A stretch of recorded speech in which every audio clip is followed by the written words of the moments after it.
विद्यार्थी मित्रांनो, सह्याद्री ट्युटोरियल्स मध्ये तुमचं स्वागत आहे. जोरात अभ्यास करायचा आहे आपल्याला, जोरात. बरं, मी काय म्हणतोय ते नीट लक्ष द्या. छोटे-छोटे व्हिडिओ तयार करा, असे बऱ्याच मुलांचे मेसेज मला आलेत. खूप मोठा व्हिडिओ असेल, ह्याच्या अगोदरचा जो दुसरा पार्ट आहे, तो जवळ-जवळ 25-30 मिनिटाचा झाला आहे की नाही? वेळ लागतोय ना? असू दे, काही हरकत नाही. आपल्याला काय करायचं आहे, छोटे व्हिडिओ मी तयार करतो, पण जे शिकवणार आहेत ना, ते गॅरंटीनं परीक्षेत येणारे प्रश्न आहेत का?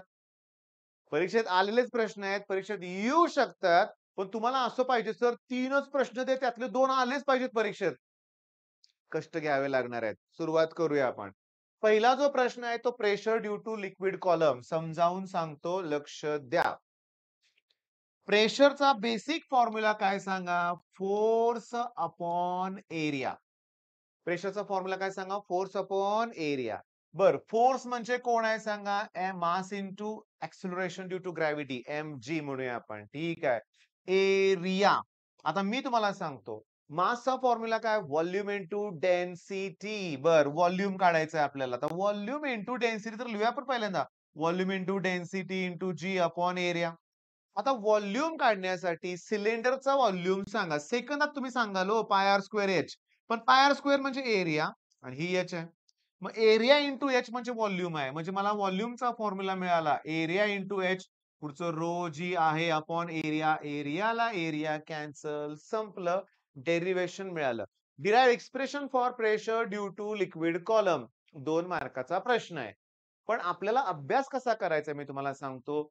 प्रेशरचा फॉर्म्युला फोर्स अपॉन एरिया, फोर्सचा formula M into G, mass म्हणजे व्हॉल्यूम इंटू डेन्सिटी. ओके. मग तुम्ही सुरुवात कशी करा, की डायग्राम काढा आणि पहिला शब्द लिहा कन्सिडर. मग consider liquid column as shown in above figure. नंतर लेट म्हणा. एच म्हणजे काय, ए म्हणजे काय, रो म्हणजे काय, जी म्हणजे काय, व्ही म्हणजे काय, पी म्हणजे काय, एफ म्हणजे काय ते लिहा ना. नंतर लिहा we know that. Derivation complete करा. झालं. पण हे आठवावं लागतं. प्रेशरचा formula force upon area. KTG मध्ये पण त्याचा उपयोग होईल तुम्हाला.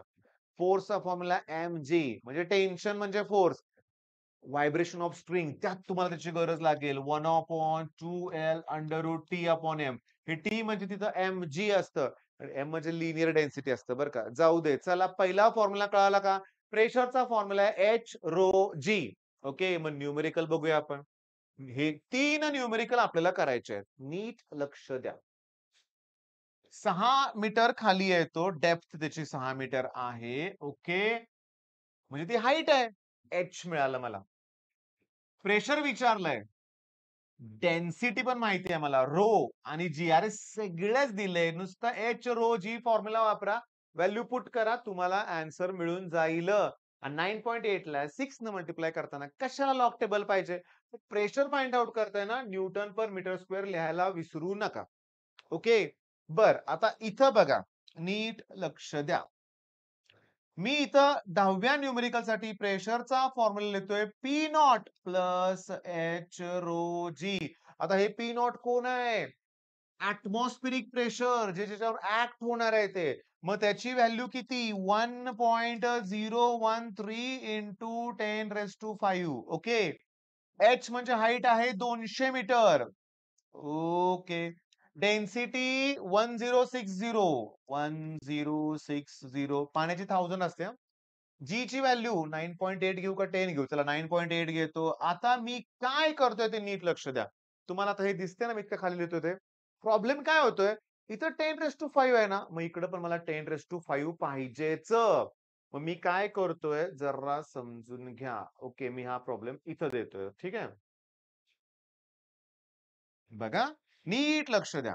1.013 इंटू 10⁵ ना, मग मी याला 10⁵ न डिवाइड करणार आहे आणि 10⁵ न मल्टिप्लाय करणार आहे.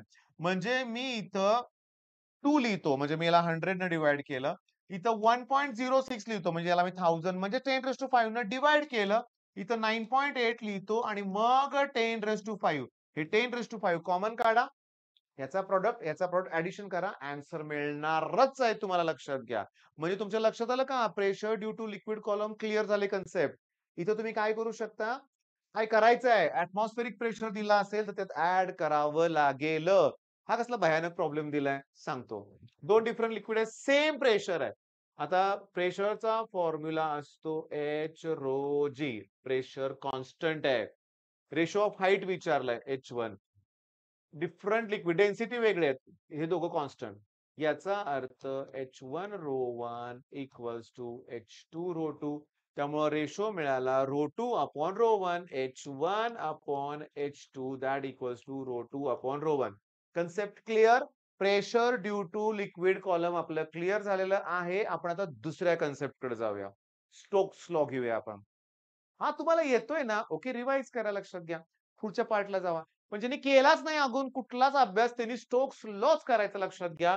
स्टोक्स लॉचा फॉर्म्युला आहे बघा, फोर्स जो असतो ना त्याचा फॉर्म्युला असतो 6 पाय इटा आर व्ही, विस्कस फोर्स. त्यातलं 6 पाय जर कॉन्स्टंट असेल तर हा फोर्स कोएफिशियंट ऑफ विस्कॉसिटीला डायरेक्टली प्रोपोर्शनल आहे, रेडियसला डायरेक्टली प्रोपोर्शनल आहे, व्हेलॉसिटीला डायरेक्टली प्रोपोर्शनल आहे. दिलंय का बघा? Viscous force is directly proportional to कोण आहे? Radius. Okay, directly proportional to radius, directly proportional to velocity आणि कोएफिशियंट ऑफ विस्कॉसिटी. एवढंच तर करायचंय, झाला Stokes law. Directly proportional to radius, directly proportional to velocity, directly proportional to coefficient of viscosity, लक्षात घ्या. Okay, चला सॉल्व प्रॉब्लेम बघा. Velocity दिलेली आहे, व्ही दिलेला आहे. रेडियस मिलीमीटर मध्ये दिले, त्याची व्हॅल्यू 3 × 10⁻⁴. कसं काय? मिलीमीटरचं मीटर करताना तर -3 घेतो. अरे याला 10 न मल्टिप्लाय केलं म्हणजे अजून 10 न डिवाइड करून -4 झालंय. चला, म्हणजे रेडियस माहिती आहे, वेलॉसिटी माहिती आहे, कोएफिशियंट ऑफ विस्कॉसिटी पण माहिती आहे. मग आता राहिलं काय? फॉर्म्युला. मग फॉर्म्युला काय विस्कस फोर्सचा? 6 पाय इटा आर व्ही. टर्मिनल व्हेलॉसिटीचं एक्सप्रेशन करताना सुद्धा याची गरज लागते. चला, एक्सरसाइज मधला 12वा प्रॉब्लेम. विस्कस फोर्स विचारलाय, फॉर्म्युला सांगा. 6 पाय इटा आर व्ही. डायमीटर जर 1 मिलीमीटर दिले असेल तर रेडियस 0.5 मिलीमीटर येणार. म्हणजे 5 × 10⁻⁴. रेडियस माहिती आहे, व्हेलॉसिटी माहिती आहे, कोएफिशियंट ऑफ विस्कॉसिटी माहिती आहे. म्हणजे इटा माहिती आहे, आर माहिती आहे, व्ही माहिती आहे. मग 6 पाय इटा आर व्ही व्हॅल्यू पुट करा. विदाउट लॉग टेबल सॉल्व्ह करा. चला, छोटासाच व्हिडिओ होणार आहे. ओके, निम्मा पार्ट झालाय आपला, लक्षात घ्या. काय काय केलं? स्टोक्स लॉ केलं. प्रेशर ड्यू टू लिक्विड कॉलमचे न्यूमेरिकल सुद्धा बघितले आपण. आता नेक्स्ट पार्ट आहे Laplace law of spherical membrane. Okay, जर ड्रॉप साठी एक्सेस प्रेशर जर विचारलं P I minus P T P not तर 2T/R येणार. जर बबल साठी विचारलं तर P I minus P not equals to 4T/R घ्यायचं. चला लिहून घ्या, मी तुम्हाला पुस्तकाकडे नेणार आहे, लक्षात घ्या. Okay, 4T/R. मग इथं काय पहिलं हे बघूया आपण. ड्रॉप म्हणल्यावर काय? 2T/R. बरं, सगळ्यात महत्वाचं एक्सेस प्रेशर दिलंय म्हणजे लेफ्ट साइड एक्सेस ड्रॉपची लेफ्ट साइड दिलेली आहे 2 × टी. सरफेस टेन्शन पण दिलेलं आहे 7.27 - 2. राहिलं कोण? रेडियस. स्मॉल आर काढा किंवा कॅपिटल आर काढा, बरं का, लक्षात घ्या. विचारलंय कोण?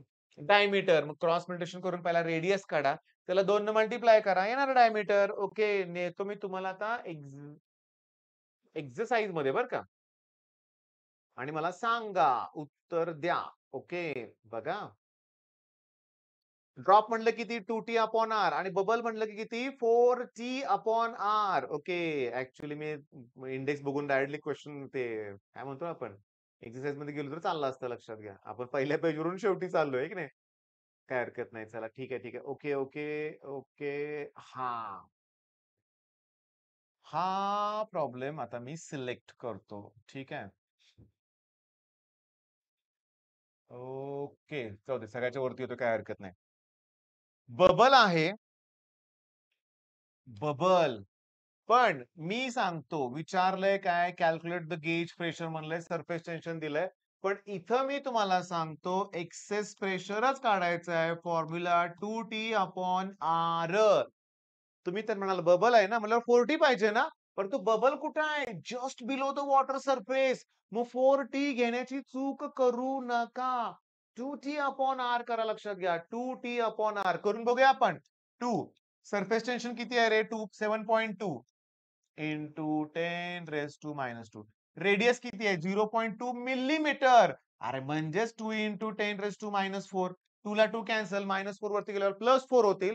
-2 मधून हे +4 गेले की +2 100. 7.2 ला 100 ने मल्टिप्लाय करा 720. क्लिअरली लक्षात आलं का? Laplace law of spherical membrane. Prove दॅटला जर आला ना तर सांगतो पुस्तकातच आहे. खूप सोपं आहे रे बाळांनो. YouTubeवर शोधा. सह्याद्री ट्युटोरियल लॅपलास लॉ करा. व्हिडिओ मिळेल. जर करायचं असेल तर नक्की करा. Pascal's law. प्रेशर सगळीकडे इक्वली डिस्ट्रीब्यूट होतं हे त्याचं स्टेटमेंट आहे. Pressure applied at any point is transmitted equally आणि अनडिमिनिश्ड कमी सुद्धा होत नाही. स्टेटमेंट करा. लगेच हायड्रोस्टॅटिक पॅराडॉक्स मध्ये मी सिलेक्ट केलं रे. मला सांगा इथं पाणी कमी आहे, इथं पाणी जास्त आहे. मग बॉटमला कुठल्या शेपमध्ये जास्त प्रेशर क्रिएट होईल? तर सगळीकडे इक्वल होतं. हायड्रोस्टॅटिक पॅराडॉक्स कधी आला नाही प्रश्न बरं एक विचार एकदा करून घ्या बरं का. हे इम्पॉर्टंट आहे. पास्कल्स प्रिन्सिपल काय? प्रेशर इक्वली डिस्ट्रीब्यूट होतो. व्हिडिओच्या सुरुवातीलाच बघितलं प्रेशर म्हणजे force upon area. Force upon area. फक्त एवढ्या मोठ्या प्रॉब्लेम मध्ये F1 कोण आहे, F2 कोण आहे एवढं कळालं म्हणजे झालं. हे बघा कारचं मास आहे 1000 केजी आणि त्याचं स्पीड दिलंय. बरं. सिलेंड्रिकल पिस्टन आहे त्याची रेडियस आहे 0.5 सेंटीमीटर. आता पिस्टन वेगळा आणि कार वेगळं. स्लेव्ह सिलेंडर ह्याचं रेडियस दिले 2.5 हे मोठं आहे स्लेव्ह. Okay. Constant force is applied on the brake. What distance the car will travel before coming to rest. माझ्या मते त्यांनी हा प्रश्न 3 मार्काला आपल्या उद्याच्या पेपरमध्ये विचारला पाहिजे म्हणजे आपण सोडवू. ओके.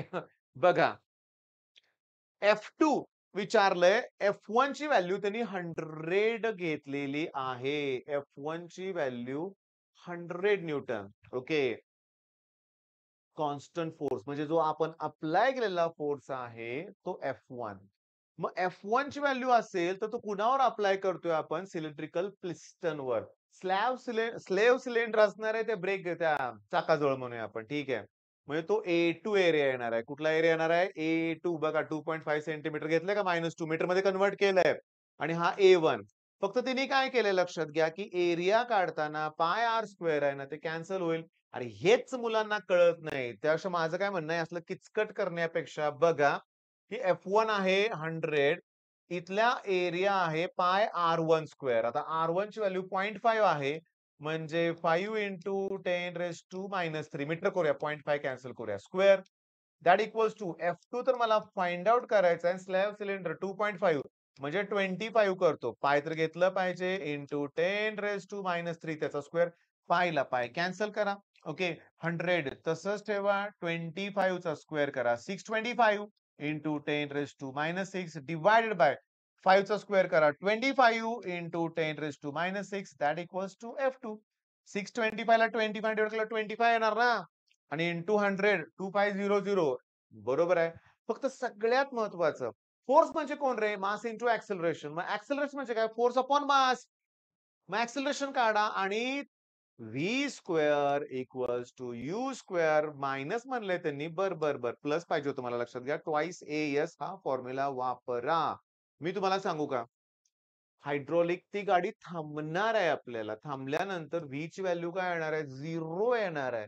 त्यामुळे u square okay initial velocity गाडीची 50 किलोमीटर पर आहे. त्याला सेकंद मध्ये पहिला मीटर पर सेकंद मध्ये कन्व्हर्ट करा आणि हे मायनस इकडे प्लस होतील. Actually V square equal to U square plus twice AS असतं. पण गाडीला ब्रेक लावल्यामुळे निगेटिव्ह ऍक्सेलरेशन आहे म्हणून त्याने निगेटिव्ह साइन घेतलंय. मग हे निगेटिव्ह आहे समजा मायनसचं प्लस होईल.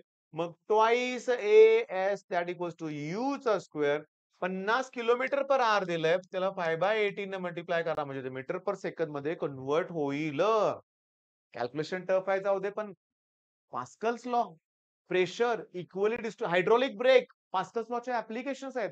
स्टेटमेंट आणि ऍप्लिकेशन करा ना. मग या व्हिडिओमध्ये मी तुम्हाला आता 10च मिनिटात काय काय करायला सांगितलंय. पास्कल्स लॉ करा, स्टोक्स लॉ करा, लॅपलास लॉ करा. त्याच्यावरचे न्यूमेरिकल्स तुम्हाला करायचे आहेत लक्षात घ्या. Pressure due to liquid column त्याचे न्यूमेरिकल्स हे कंप्लीट होईपर्यंत नेक्स्ट व्हिडिओ मिळणार आहे. All the best.